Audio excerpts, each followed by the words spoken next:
month of May kicked off with the unique story of a vibrant township divided by a long-running football feud. The two most cherished clubs in Soweto recently added another flaming chapter to our continent's coldest derby. Today's episode brought to you courtesy of me, S.C. and Auntie D.Ski, promises to be another unforgettable one as we lead up to the Nedbank Cup finale. You don't want to miss a second of this show. Ungaindao. We kick off today's show with our trivia question, which is how many Soweto derbies have been won under Jose Rivero? These two teams have met for the first time on the 24th of January 1970. They're supposed to have played 182 times, but 5 games have been abandoned. 177 games played. Kaizer Chiefs have won 74. Orlando Pirates have won 49 and 54 draws. What an amazing rivalry. S.C., welcome to the show. Big game that we are talking about. Yes, I mean, as a Mamelodi Sundowns fan, can you tell us, of the two teams, which one could you least stand? Least stand? What an interesting question that you're asking me. None of them, to be quite honest. None of them, I don't want to lie. Oh, yeah. But we've got quite an interesting game that we have on our hands. Yes, I know nightmares of Duplessis still haunts you till this day. But let's get into it. Tell me, what makes this game so important? We have one team that is out of the top 8, really, and one sitting on second. How come they still manage to pack stadiums? I think you've been modest there. Let's just call them bridesmaids, the ones that are in number 2, you know. Those ones are fighting relegation. But nonetheless, this is such an interesting story, you know, when you look at the two teams and you look at how Kaizer Chiefs came to be about, you know, you look at it and you go back in time and you look at what the Glamour Boys, I say inverted commas, you know. Why do they call them the Glamour Boys? There's so much I want to know, and the world wants to know. Yeah, look at their chairman, you know, before we even get into the gory details of it. Not so gory, but beautiful details, to be more precise. You know, you look at their chairman and how he takes care of himself. I mean, you look at the village itself, it tells you that it's glamorous, you know. You look at most players that go there, they look at it and they think, whoa, I want to play here. But to get into the details of it, you look at where Kaizer Chiefs is coming from. Kaizer is a son of pirates, literally. Okay. So now imagine your son going up against you. This is where the story begins. You've got pirates in 1960, whereby Kaizer was there, and at some point he decided to say, you know what, I'm going to leave this team. He leaves, he goes to America, joins Atlanta Chiefs, plays there, and when he's playing there, he has to come back home because of issues that are happening within the Pirates team. He comes back, he forms his own team, and in forming his own team comes out the beautiful Glamour Boys that we're talking about, which is Kaizer Chiefs. And the rivalry starts, you know. We're talking the 60s here, guys. We're talking 69, you know, 1969. I don't think me and you were born by then. No, we're not. We're not HG. So you look at that story alone, that's where the beauty of this fixture begins. You know, it's one of the biggest fixture in Africa. One of your guys that played for a team that lost, you know, we're not going to talk about that team. Ian Wright was at some point talking about this and saying this is one of the biggest derbies you'll find in Africa, when they were talking about the biggest derbies you find in the world. And it ranks up amongst those big derbies in Africa.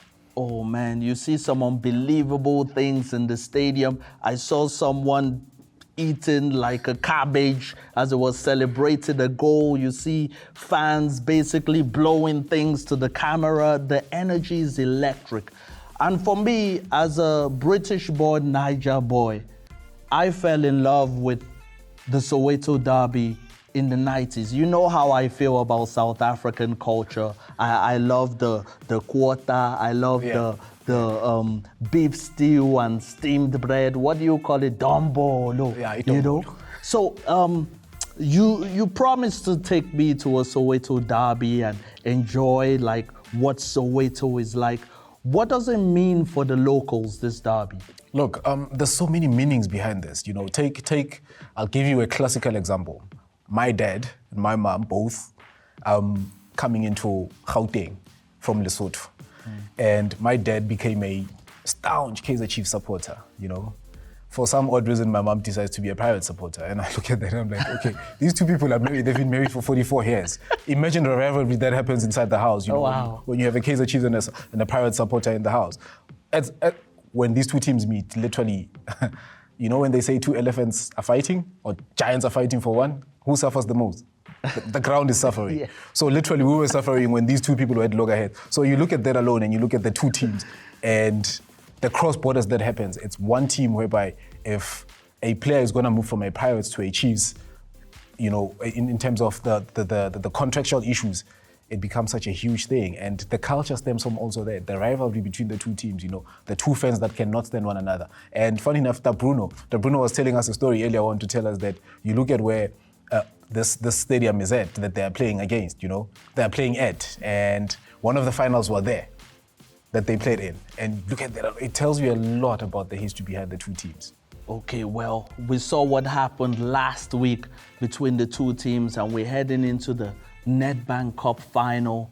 This is going to be the 183rd meeting between these two. Yeah, it is. In the It is going to be Nedbank Cup 183rd time they meet. You know, it's been a roller coaster to say the least.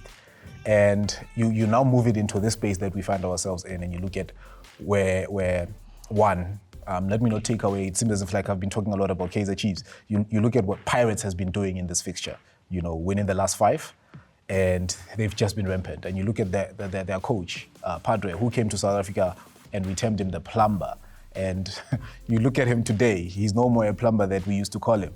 And I think Jose has got Kaizer Chiefs worried, to be honest. Nonetheless, if you look at the previous game, I think Kaizer Chiefs will be much in a better position to say, you know what, we've got our players that are coming back. They've got the young duos coming back, you know, and that sends out the message to say, okay, I think offensively they've got somebody in terms of a point of reference. And at the other hand, in terms of defending against that, they've got Pirates has got CBC that's coming back, you know. So psychologically, do you think because Kaizer Chiefs has lost the last 5 of the interactions, do you think that has a psychological effect on the Glamour Boys going into this Nedbank Cup final?